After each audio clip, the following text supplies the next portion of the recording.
It's another week filled with Disney news and Jeremy and Jason and fun and news and fun. Hey, what's going on, everybody? Ears Up In Depth. We are back at it with another cool Disney news week for you. Jeremy, how you doing, buddy? I'm great. This is a lot of news, and I've got a lot to say. Good. Yeah, it's sort of, I had fun this week, and it's been, we've been doing some pretty good shows lately. I've been having a lot of fun, but this week is like, oh man, I'm feeling myself right now. I think the show's riding like a maybe it's untimely comparison, but a third wave. A third wave. Okay. Well, I think that's great. Yeah, usually there's weeks where I'm like, I don't want to do this. I don't know what to say. I don't know what to write. Everything's weird. Who cares? And this week I don't feel that way at all. At all. Yes, that's right. All. There's this show I watch. I'm sure you've heard of it. I'm sure I've talked about it, called 90 Day Fiancé. Oh, yes. I know about it because you've talked about it. Yes, okay. Sir. Well, I always say, whenever I say at all, I go at all, because this girl said that once on there over and over. So now I say it. The end. Sounds good, man. Sounds good. I really enjoy that. Man, this is interesting for me because last night we did our regular show. And then we did the secret show, and then now I'm doing more shows today. This is kind of interesting, the back-to-back-to-back thing. Now I have 3 shows to edit once I'm done here, and they're all out today. I'll probably put this one out tomorrow, but yeah, it's one of those things. You edit the secret show? I do. Okay. I go back and I listen to every single show that we do, which sometimes explains why I sort of feel tired from the show. It's like, it's exhausting. You live through the moment and then you re-listen to the moment to make it sound less horrific for other people. And that's editing. Yeah, let me de-horrify this. Yeah. But yeah, I mean, I edit the secret show. I mean, I skip around sometimes, but it's really like if we're stumbling over words or if I clear my throat and I forget to hit the cough button or something like that, I try to pull those pieces out because that's horrific. You don't want to ever hear anybody, clearing the throat too many times. Or if I had a couple drinks and I'm going, I'm gonna sure, pull that out. I've been there. Yeah, exactly. How did the shows go otherwise? Did you have a good time? I wasn't able to tune in. They went well. I thought it was fun. We talked about, Bev's latest trip to Disneyland, but not in a trip recap fashion, but just, a couple different things. I mean, she actually wants the Lightning Lane to come to Disneyland. She was excited. She goes, if it was there, I would have used it. And that horrified me. Well, that's just so Bev, though. What a Bev thing to say. Just horrifying us over and over. Yeah, but it's fun. It was a good time. Secret Show was good too. And, like that. All right, I'm happy about it. Me too. So much so that I think I'm going to go first with my story. Go crazy. Go ham. Jeremy, if I was to say to you, meet me in the metaverse, what mixture of chemicals would you assume that I'm on at this moment? Benzene peroxide. For those of you that may not know, the metaverse is basically merging this tainted, soiled physical world of ours with the clean, pure, and not at all mentally exhausting digital world our boiled brains have created. Think Pokemon Go, but more intense, more realistic. The term metaverse was first coined in Snow Crash, a science fiction novel published in 1992, in which author Neil Stephenson imagines a virtual world where humans, as avatars, interact with each other and other artificially intelligent versions of people in an online virtual world that has been built to resemble the real world. The goal of the metaverse is to create a space where people from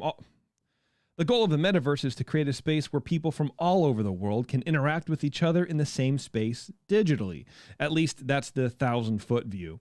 It's a general concept that can be zoomed in on by any number of companies looking to create tailored experiences, either for their guests or their employees. You may have heard that bastion of anti-thought Facebook has just rebranded their parent company to Meta. Just Meta, in their attempt to define the metaverse and shape it in Zuckerberg's smooth, pale, freckled image. In fact, Facebook holds some weekly team meetings in the metaverse already, much to the imagined annoyance of those team members. I don't know if you've ever strapped on one of those Oculus virtual reality headset contraptions to your face before, Jer. Facebook owns Oculus, which is the VR company. So of course they're going all in on VR. But after about 15 minutes of wearing these things, your eyes actually start to get warm because it's it's goggles, but they're screens and they're probably 3 inches or less from your eyeballs, from your face. So wearing it, like your eyes get warm. You guys get warm. Don't you have one? We have one, yeah. And it's really hard to be plugged into that thing for longer than like 30 minutes. In fact, I'm actually wearing mine right now. Instead of being in my studio virtually, I'm standing right behind you. Virtually, of course. Not, yeah. That's what's going on. I do have one. I think it's cool. I haven't used it in a long time because you sort of like, once the novelty wears off, it's sort of clunky and weird and it's cool. Like I have some cool Star Wars like pinball game and like a couple shooting games and everything. And it's clunky. You grab things, but you have the controllers in your hand. So you have to like manipulate the buttons and nothing's really smooth yet, but I'm sure it's getting there. I mean, I know it's getting there looking at like some of the tech that's coming out for these like tracking systems to you don't even need controllers. You just use your hands and it tracks your hands and it knows what movements you're trying to do and hold a gun or hold a bat or whatever. But anyway, it's challenging, but like I said, for me, there's a time limit. It's like 15 minutes, 30 minutes. That's it. You got to take them off. Let your eyes cool down before they burn out. Or it's just sort of, I don't know, jarring in general. But well, I mean, most things in this world probably shouldn't be experienced for any significant duration of time, right? Like, yeah. What are we doing for more than 30 minutes? Let's do something else now. It's enough. Yeah, basically. Though the Star Wars video games, it was like what was it? The Darth Vader Rise of Vader, something like some Vader game. I forget now. That was really cool. You got a lightsaber and you can like duel, and so the technology is cool. It's getting great, and but I don't know. The VR headset thing needs work. But anyway, we're humans. Our eyes are meant to see trees and the world and feel the breeze. We're not meant to stare into a screen 3 inches from our face for hours on end. It just doesn't seem right for us. Well, it's funny you mentioned that. Imagine if you and I met up in the metaverse for one of our very intense planning meetings for this show. I'm busy. We wouldn't have to necessarily meet in a representation of our current surroundings. We could meet on the moon. We could meet on the moon in the year 46 BCE, or sitting on the shoulders of Walt Disney and Richard Sherman as they splash fight in a pool someplace in Palm Springs. Literally anything and anywhere. Okay. Smelling money in the water, Disney CEO Bob Chapek announces their intent to enter the metaverse. He says, quote, "The Walt Disney Company has a long track record as an early adapter in things..." Wow, first of all, not an adapter. The Walt Disney Company has a long track record as an early adopter in the use of technology to enhance the entertainment experience. Our efforts to date are merely a prologue to a time when we'll be able to connect to the physical and the digital worlds even more closely, allowing for storytelling without boundaries in our own Disney metaverse. In fact, Disney's former executive vice president of digital, Tilak Mandati, wrote in a LinkedIn post in 2020 about creating a theme park metaverse where the physical and digital world converge through wearable devices and mobile phones. Speaking during the company's quarterly corporate results call, Chapek added, quote, "Suffice it to say, our efforts today are merely a prologue to..." Holy crap, I'm stupid. Where did I go? There we go. I picked it up here. Quote, "We look forward to creating unparalleled opportunities for consumers to experience everything Disney has to offer across our product and platforms wherever the consumer may be." Everything Disney has to offer. It sounds like their entire library is just going to be uploaded to the metaverse. But I mean, I think it's pretty smart, honestly. The metaverse is a storytelling machine. It's a pad of paper and a box of crayons. You can make it and shape it into anything you want. So of course Disney is all over this, as they should be. We all know that Chapek has taken Disney Plus under his meaty wing and has been vocal about making the streaming service a focal point for the company moving forward. So this has to translate into Disney Plus entering the metaverse first. I mean, It would be relatively simple, in air quotes, to launch trailers for upcoming shows and movies in VR, or even let you explore the set of your favorite Disney Plus show in VR. But it's also VR differently. It's not just like you're putting on the goggles and you can look around in the space. Like the metaverse is like your representation is there, how you can touch and interact with the objects. That's like the true goal. In order for the metaverse to become more than simply VR 2.0, the experiences have to feel real for the consumer. We've already reported on some technology that could help accentuate these interactions, like vests and gloves that use air to simulate touch. That's great, but if your virtual reality looks like a step up from Minecraft, you're going to have a bad time. I'm hoping Disney really takes their time with this one and does it right. Given the spotty past they've had with video games and technology, this isn't an automatic slam dunkaruno. Run away with the Disney Plus integration, and you can extrapolate that into in-park experiences, maybe even also. Drop a metaverse experience into the Star Wars launch bay, combine that with a ride experience, and you have a hit on your hands. Thought about even you hit your hands. Like, I don't understand what that means. You're clapping. Yeah. Yay. I mean, it's a lot like the Simpsons ride in Universal, but as I mentioned before, it needs to be much more realistic than just a bad render of a cartoon. I also see this, the metaverse thing, as a way to experience the parks from your couch. I mean, if you think about it, you pay a small fee, $50 for a one-day ticket, and you can be in the park and experience all the things you can do in person, but at home. The IP I don't want it. The IP is there, and I think using IP as a metaverse experience would go down much easier and much better than cramming all the IP they can into the parks, which is obviously yet another idea borrowed from Walt. Walt was the king of the IP in the parks, and people seem to forget that sometimes. So there you go. Disney's trying to enter the metaverse. I just thought I'd give a little background as to what the metaverse actually is. I mean, I think it could be fun. It could be cool, but it is also very, I don't know, weird. It's a weird place.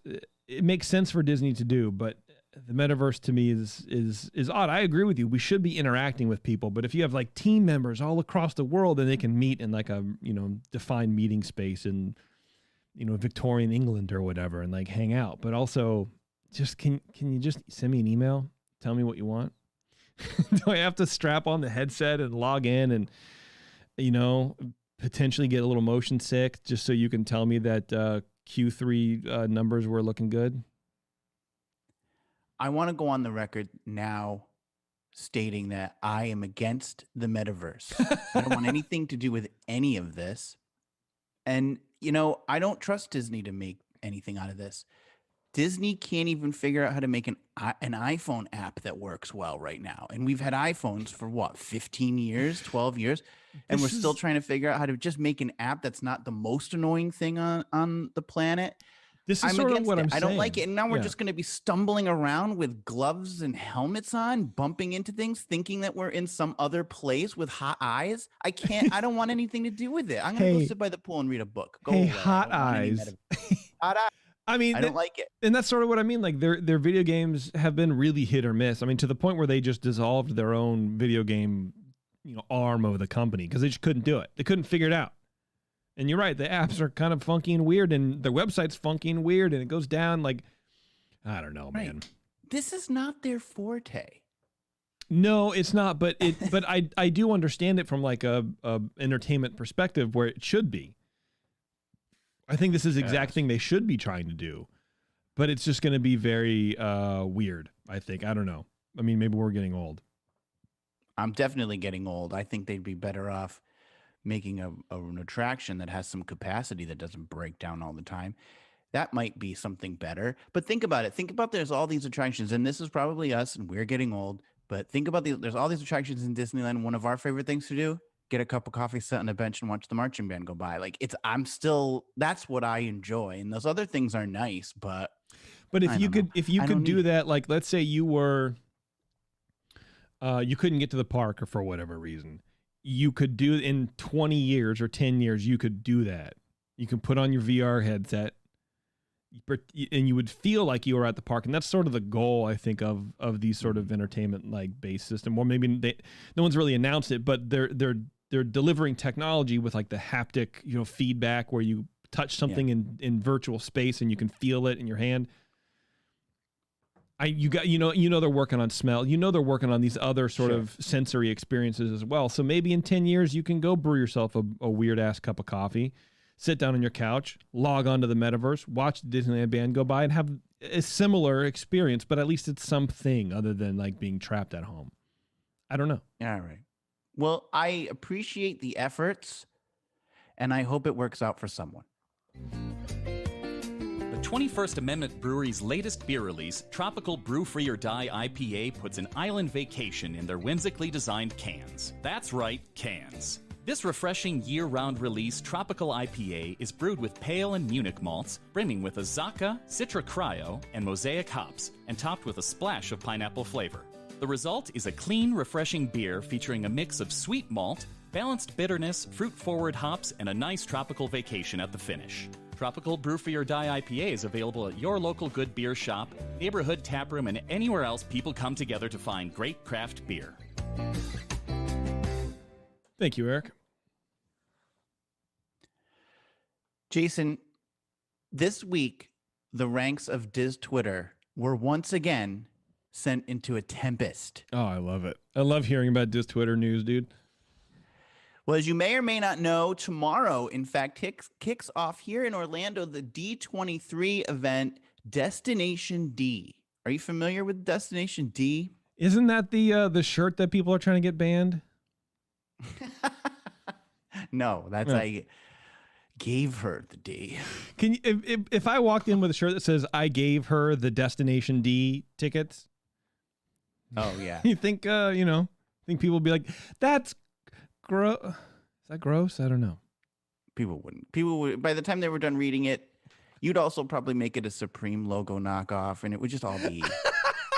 I don't get it. Well, this is a fan event hosted by D23. It's like all these conventions. It's kind of like the D23 Expo, only on a smaller scale. So there's panel discussions and things like that. And the way it works is it happens normally without COVID. It happens in the off year of D23 Expo. So it's a little something to offer because that's only every other year, the D23 Expo. Right. So this is something to tide us over in the meantime. And they use it for announcements too. So there's park panels and things like that. Back in June, Disney released a lineup of presentations for the event featuring Disney CEO Bob Chapek, slated to kick off the event with an in-person welcome and remarks, followed by a presentation from Head of Parks and Experiences Division Josh D'Amaro on what's next for the Disney parks. So kicking it off, the senior leadership of the company. But following the fanfare of Chapek's scheduled participation at the event, Disney quietly removed all references to his visit and participation in recent weeks. Uh-oh. Without any announcement. So clearly Disney fans were quick to notice his absence in recent posts from the company, and speculation quickly began to run rampant to the Disney Parks online fan community on the reasons why he would be pulled from the lineup at the last minute and why it was without any sort of explanation. No. Explain the things to us. We need to know all of the details and reasons why. Well, it is interesting that they would boast this lineup and then just quietly, like even if we change the time that we're recording this, you make an announcement and say like, okay, guys, don't expect that, right? Or okay, Don Dorsey can't come on tonight. You tell people, especially with Disney, people bought tickets. Probably partly because of the lineup that was there. Maybe. Right? Yeah. It's false advertising. You're right. Consider that in the months following the announcement of Bob Chapek's participation, he had a very public row with actress Scarlett Johansson that turned into a lawsuit and subsequent settlement. More recently, at the 50th anniversary of Walt Disney World's opening last month, Chapek appeared before crowds the night before the anniversary at a scaled back rededication ceremony of the park.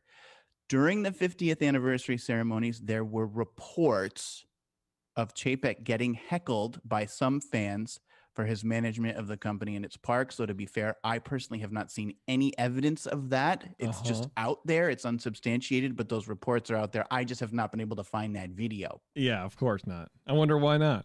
Right. Then give you one guess. there was the story of an extremely poorly written petition to remove Chapek as CEO of Disney. I think we talked about it right here. We did. We did. And this petition gained a lot of notoriety despite the author's horrific command of the English language.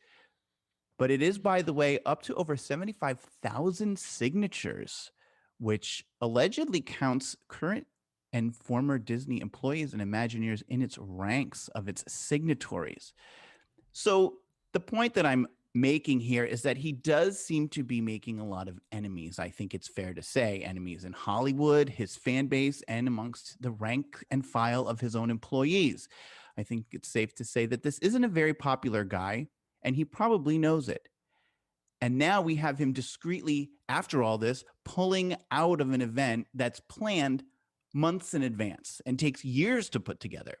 And basically the thinking and speculation is he's afraid to stand up in front of his most ardent fan base for fear of getting booed off the stage. That's the speculation. Mm-hmm.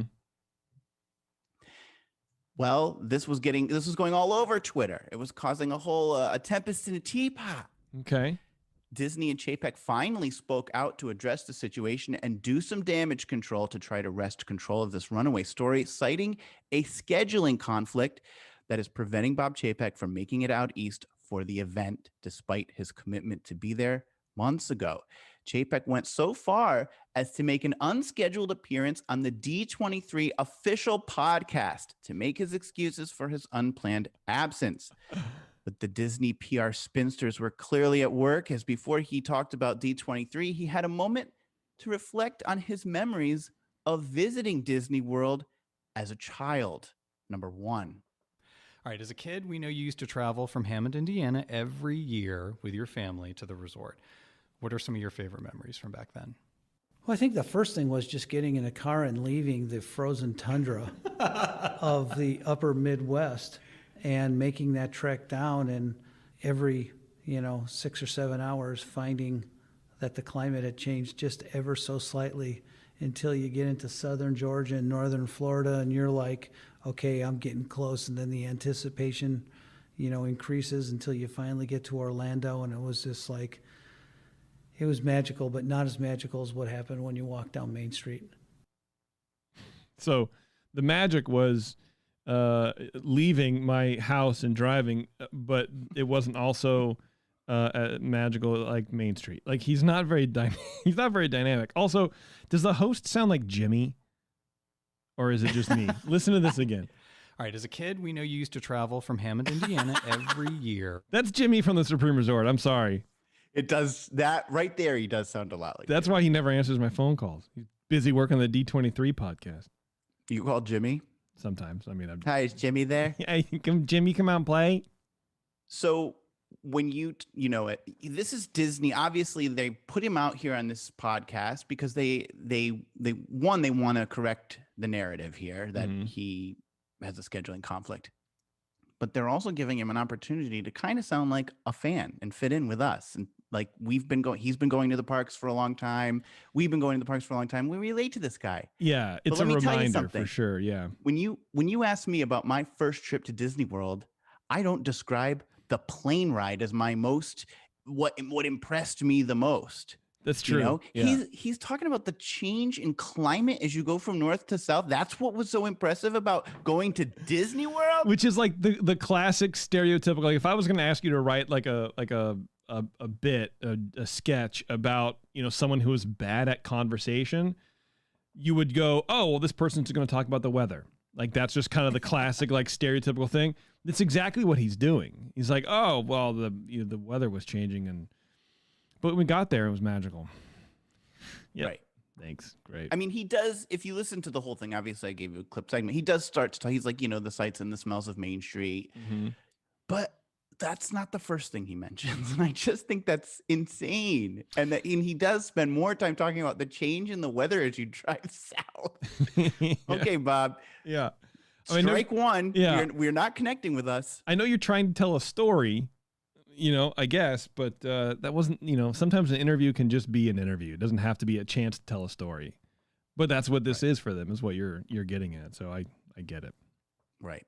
So they continue the conversation, talking more about what he does. He's the CEO, right? Mm-hmm. What are you responsible for? So he describes what he does and does not do as CEO, number 2. Oh, I wonder what prompted this. All right, CEO, you oversee so much. I feel like people really need to understand what you really do hands-on. Well, first, let me start off by saying what I don't do, which is a common misconception. Every decision on every restaurant inside the parks, every shop, every time something is moved or changed, sorry, folks, that's not what I do. You just ruined all my next questions. I was going to say, but the pins over. No, just kidding. Yeah, no, that is not what I do. I usually spend most of my time looking forward, trying to see around the corner, not where the company is today, but where the company is going to be over the next 5 years. And then trying to assimilate a set of actions or initiatives or priorities, given what it's going to take to go from here, point A, to point B out there. And as such, I've got really talented people that run each of our businesses and are taking care of the here and now. And that then frees me up to look down the road and see where we want to be. Things like, the Galactic Star Cruiser would not have happened because, frankly, even the people that manage each of our segments, like Josh Damaro, right, or Kareem Daniel, they're not worrying about the here and now. They're looking, down the road. And I think the Galactic Star Cruiser would not have happened if all we were focusing in on how best to run the Grand Floridian. And Disney Plus, obviously, is the biggest initiative that the company has right now. So a disproportionate amount of my time goes towards that. I would say second is reimagining the guest experience at our theme parks. Yeah. And I want to make it clear, you love the Grand Floridian. We all love the Grand Floridian. There was no slights to the Grand Floridian there. It's just, the Grand Floridian's there. Love the Grand Floridian. What a weird interjection by the host. I don't know. What a weird point of clarification. Because the whole point of this is to clean up, to one, make him seem relatable to us. Mm-hmm. 2, say, stop pointing the finger and blaming this guy for everything you don't like in the parks. And part of this is that he basically kind of, in an odd way, knocks the importance of the Grand Floridian, something we all love or aspire to stay at, and they have to. So this guy's doing damage control already. He's cleaning up. Well, don't get Bob wrong here. He likes the Grand Floridian. Well, it sounds like he was more saying that, like, imagine if we're just focused on how to run the Grand Floridian. I didn't take it as Bob knocking the Grand Floridian. He was just saying that we're not focused on how the day-to-day operations of that place. Right. Which, I don't know. So I have a lot to say about this. Because he's basically saying, I'm not involved in that. I'm taking the company forward. I'm thinking about the company in the future and where we're going. And I can't imagine when Walt gave presentations about the company, or even Eisner, Walt goes, we're making Pirates of the Caribbean and we're going to send you down a waterfall. Like, Walt was involved. They're pushing him around in a chair to make sure that that it all looks right. This guy's like, I don't deal with that. I'm reimagining the park experience. Don't hold me responsible for what we do when we reimagine it, but that's what I'm in charge of. No one is blaming Chapek because there's a broom out of place at the Grand Floridian. Right. We're blaming you for changing the culture, which trickles down to meaning if there's a broom out of place, your associates, your cast members don't care, and you've created a culture that where they don't care about. That's what we're holding you responsible for. And then you're taking credit for creating the Galactic Star Cruiser, but you're not involved in the parks, but you are involved in reimagining it. So what is the story here? I don't quite get that.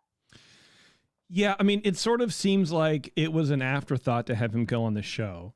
And, he's sort of addressing like the more fringe or maybe the more vocal, or maybe that sometimes they're both, people on Twitter being like, oh my God, coffee is now 5 cents more expensive. Thanks, Bob Paycheck, for doing this thing. Or, you know what I mean? It's like these other people do tend to blame him for things that he doesn't have involvement in. And some of the examples were kind of weird about what he gave.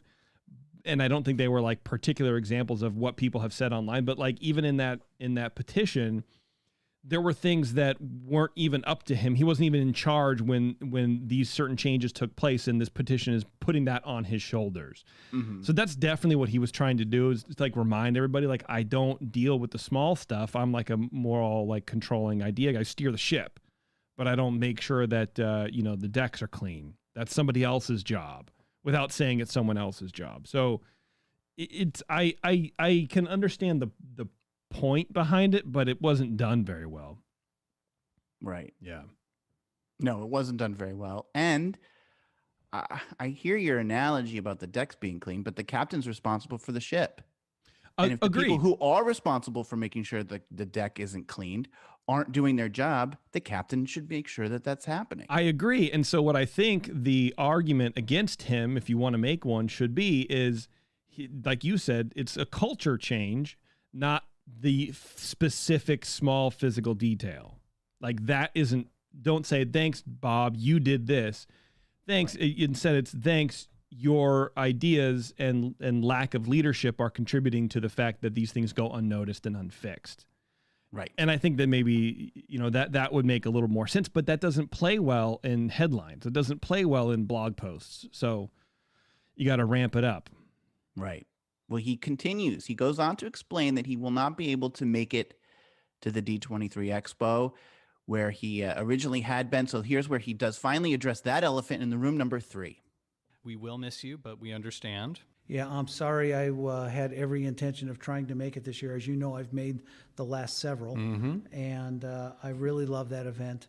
Unfortunately, this year, given the new job and given the tugs I get from several different areas, it's impossible for me to make it, but I will be there in spirit. And you can always watch the live stream if you want to. And I will. It may be from 50,000 feet, but I will watch the live stream. 50,000. He flies higher than anybody else. Yeah, what airplane? Is he on the Concorde? No one's flying. Is he on Blue Origin? Oh, man. The issue I have here is people spent money on this. A certain product was advertised, and part of that product is the headliners of the event. Now they're changing it. And I think that's false advertising. And I also think you are the president of the Walt Disney Company. This is a big Disney event in front of your most ardent fans. So let's pretend for a minute that we buy the excuse that there was a scheduling conflict, which, I'm sorry, the CEO of a company has many people looking after his schedule, and it's being managed precisely. Mm-hmm. This isn't like, oh, I can't go do your review because I've got a lunch meeting with this person. This is a huge event that has been taking time, committees that for them to put together, and something else has come up that seemingly is more important than this. We don't know what that is. They're not telling us. I can't imagine what's more important than going before your fans and then making announcements about the 100th anniversary of the Walt Disney Company, which is what's happening at this event. Could you imagine Tim Cook not showing up for an Apple product launch because he's got to go to the podiatrist? Like, this makes no sense.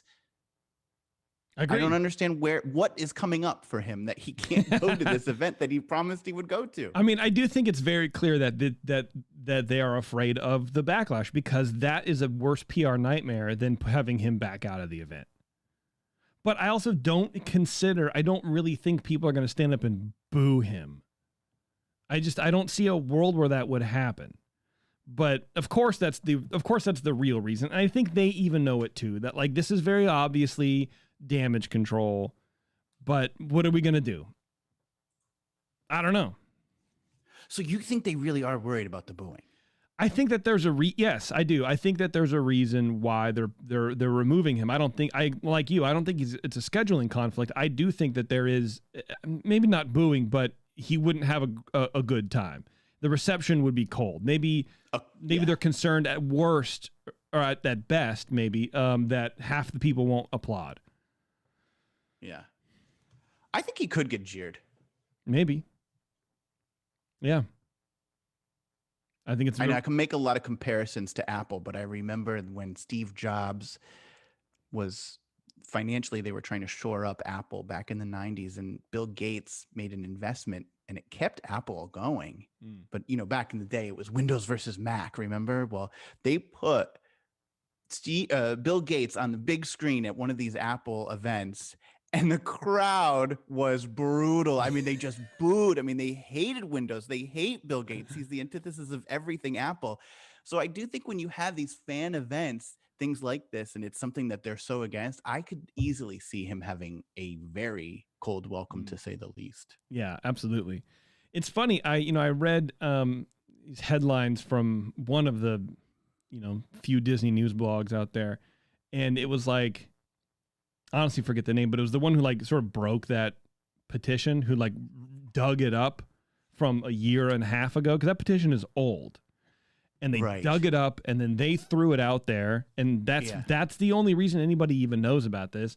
And then they're reporting on how he's now pulling out because of fan backlash, but not really making the connection, either consciously or otherwise, that they're the reason. I think a lot of these people, a lot of the fans would not care as much if they didn't have an outlet like a petition to vent into, because, read those comments. They're literally, people are signing this because of things that Bob had no control over, that he wasn't even the CEO of at the time these decisions were made.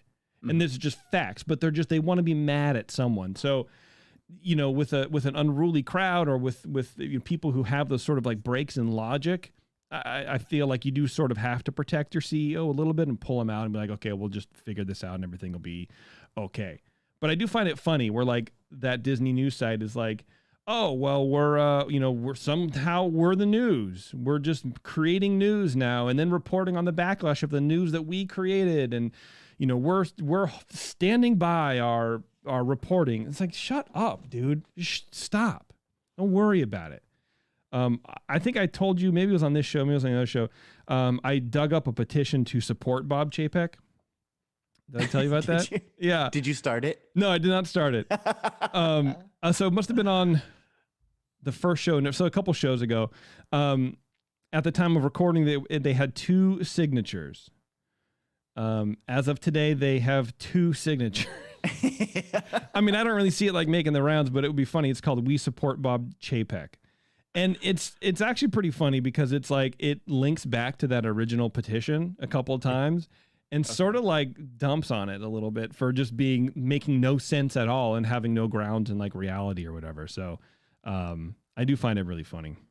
Yeah, this is one of those situations where you get to hate everyone, where it's like, okay, I don't really love Bob Chapek very much, but the person who put that petition together is also pretty much adult. So it's just kind of fun. I don't know. I think it's funny. I do think that this is a really bad look for him to back out of this. Whatever the reasoning is, I think it's a bad look for him to not show up. I think it would have been a bad look. I don't know. I feel like with these things, they're just flashes in the pan. I think people will get over it. No one will remember until some podcast does an episode on it 10 years from now. But I feel like it would have been a more baller move for him to show up and to take it. Stand there and let people boo at him and then be like, hey, look, I know you guys have, questions. I know you guys have problems, but I don't know what to tell you. You know what I mean? Send me an email. Let's talk about it. And you just turn it into like a 20-minute thing. Like, people have a problem about this. Well, this is what happened with that. And see, that's the thing, is I don't even know. You get these people going and they're like, oh, well, reimagining Splash Mountain is just insane. I don't understand where you get off of doing that. Well, sir, I wasn't involved in that decision. That wasn't me. That was Iger. So next question. You know what I mean? I think if you confront that's a hero moment. But was it Iger? Because he just got done saying that the CEO isn't responsible for things like that. Well, so he was one of the lower ranking people who should be responsible, right? So he's trying to have it both ways. Yeah, potentially. I don't know. I mean, I agree with you. I don't know if it's necessarily a terrible look, but it could have been a better look had he just shown up and taken the abuse and talked about it. But also, he's not a very dynamic speaker. So I wonder if they're also concerned about that as well. Like if it was Iger, I feel like Iger could deal with it. I don't feel like Chapek could deal with being jeered like that. I don't think he would communicate properly. I don't really feel like he's a great communicator. He's not a great communicator, but that's one of the skills required in a chief executive, particularly a chief executive of a multi-billion-dollar media company that kind of purports to sell magic and happiness and wonder. I don't know that you can have this, dullard who can't really say anything. And I don't think a little introspection on his part would go unappreciated, because I think maybe you should ask yourself, why are so many people so angry with me? and they weren't with my predecessor to this degree. What's going on, and what can we do to fix it, rather than running and hiding it? Maybe this is the start of that. I don't know.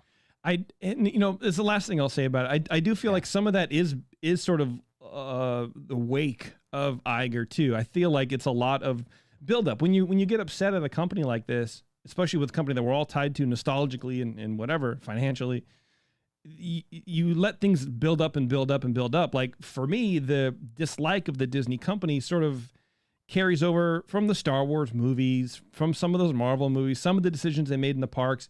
And then the only person to really vent it onto is the current leader of the company. So, but again, I mean, if you think that everyone is up to current events, or everybody who's signed that petition knows exactly what they're talking about, go read the comments in that petition. They have no idea. They just have literally no idea. So I don't really put a lot of weight in the fact that a lot of people are upset, because these people they can be upset, but it doesn't necessarily mean that it's realistic or warranted, I guess, at Chapek. Sure. Anyway.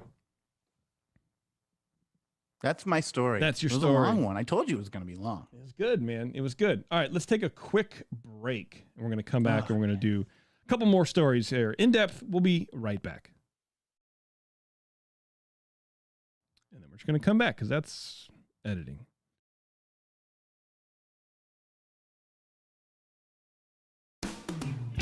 In depth, reporting Disney news that's probably not made up. You never know anymore, Jeremy. Welcome back. Thank you. It's good to be back. Here's a story about COVID, which I feel like we haven't really reported on in a while. It's been kind of nice, kind of a nice break for the last year and a half. For a while, it was all we talked about. I know. Even I got annoyed with it a little bit. Hong Kong Disneyland was shut on Wednesday, and staff and visitors made to undergo COVID testing after a recent visitor tested preliminary positive for the virus.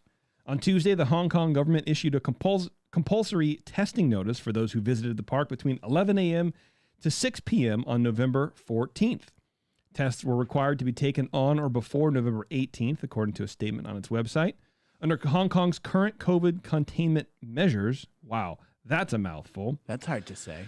All guests entering restaurants, cinemas, and other venues must check in using a local tracing app. Interesting. People identified as close contacts of someone who has tested positive for COVID-19 are required to be tested for the virus and may be sent to mandatory quarantine.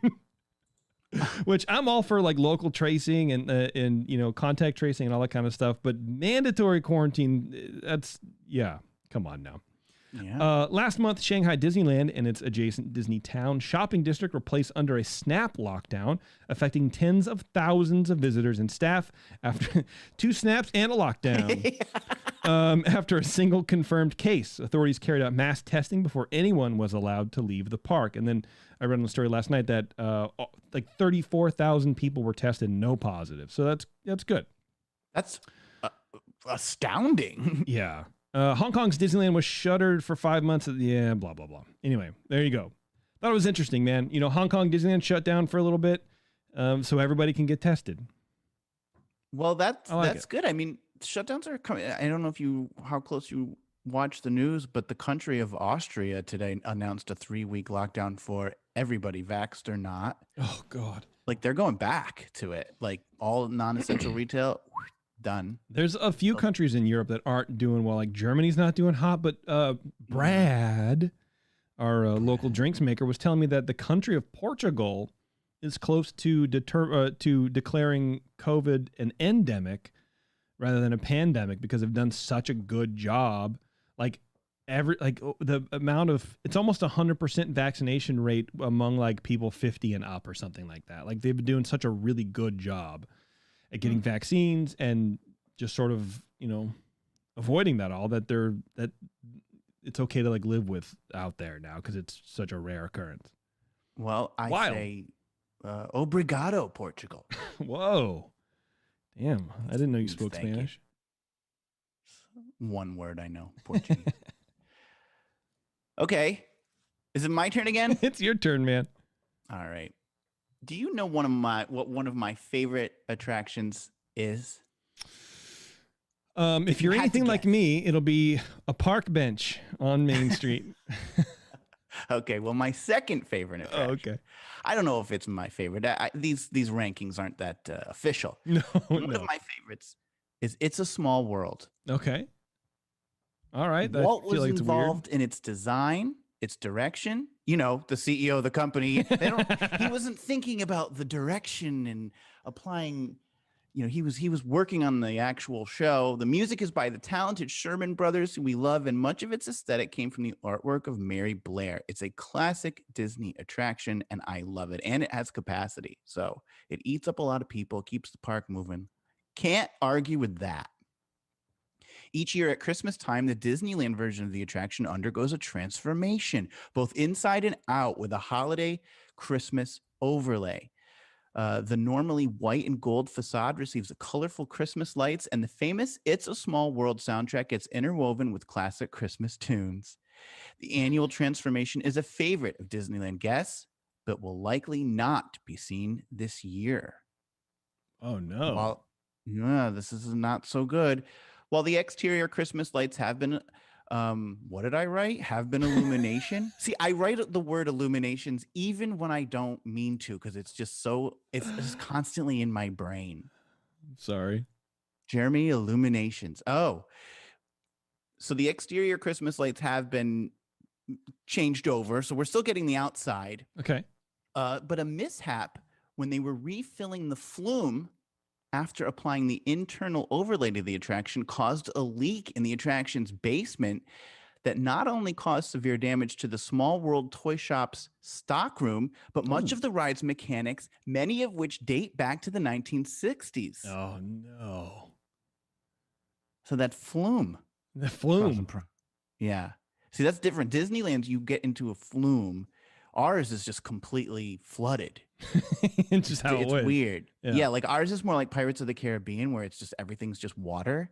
Oh, I guess it is, huh? Yeah. Yeah. Disney author and expert Dave Koenig posted his observations on Twitter, noting the flume began leaking during refill on November 10th, but the leak was not discovered for several hours after the water had time to do significant damage to the equipment. One maintenance worker estimated the attraction could be closed for up to a year Oh, my God. while it is restored and or replaced, and then it will need to be recertified by California's OSHA, which is the Occupational Safety Hazard Administration. Sure. They Sounds gotta about come in right. and make sure everything's copacetic. Yeah. Koenig speculated this damage could be similar to that which took place at World of Color in 2018. If you remember there was a leak in the control room that caused enough damage to close World of Color for 9 months. Wow. So it may not be a small closure for Small World. Jace, this is what I want you to know. That's good. It's a good closer, man. But when I was thinking about this, Yeah. okay, so this is going to, damage to an attraction could close it for a year. But then I immediately thought of one, Taryn Petros, Yeah. and her most recent story on the main show about how they built Buzz Lightyear in 5 months. So they Yeah. built a whole attraction in 5 months, but a leak can shut us down for 9 months to a year. So I Absolutely. just wanted that perspective out there. I actually have audio footage of that, or audio. I have an audio sample of the leak during the ride. You want to hear it? Oh, yeah. All right. It's a little bit long, but I promise you it pays off. It's a world of laughter, a world of tears. It's a world of hopes and a world of fears. There's so much that we share that inside we're aware. It's a small world after all. It's a small world.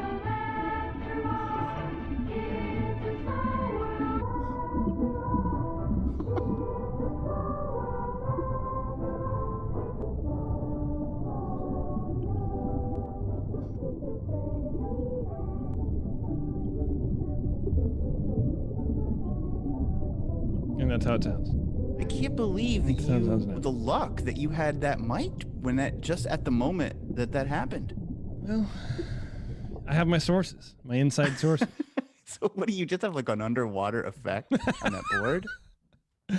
Oh no, I spent 45 minutes putting that together. I figured. Yeah. It was too long. What else am I going to do? Edit my other shows? Wow. Yeah. Wow is right.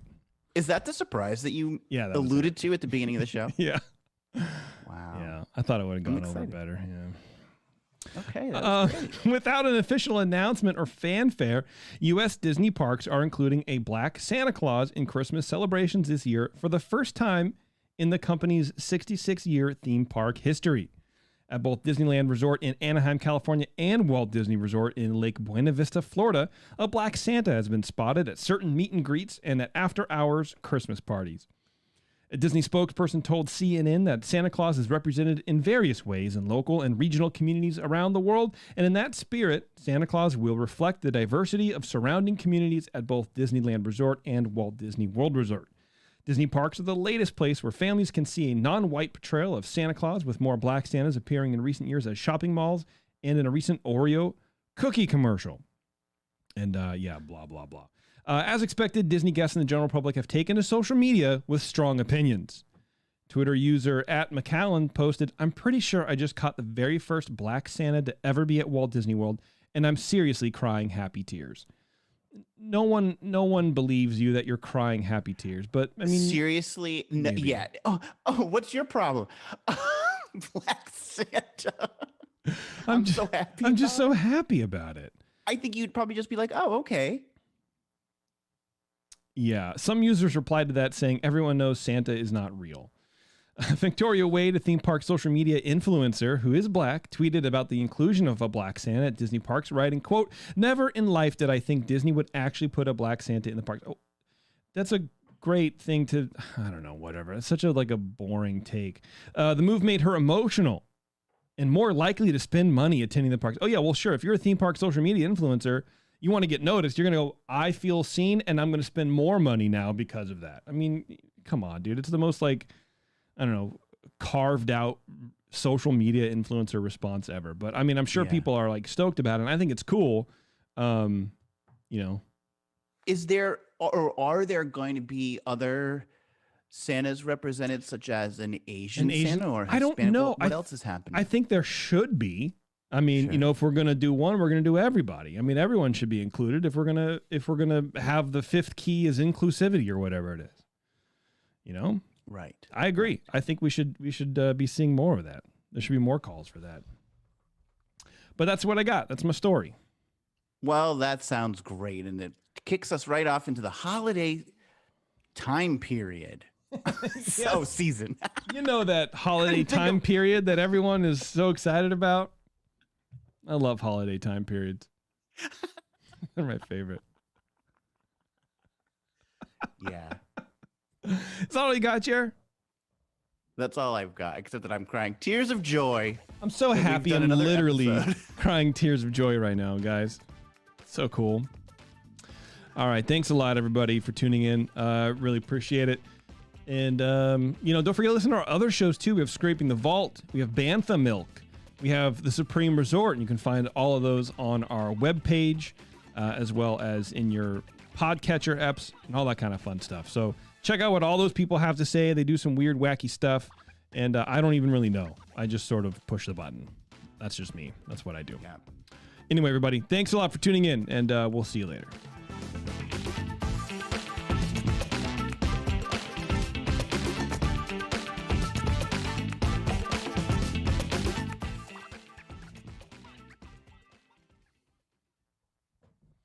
What an absolute delight.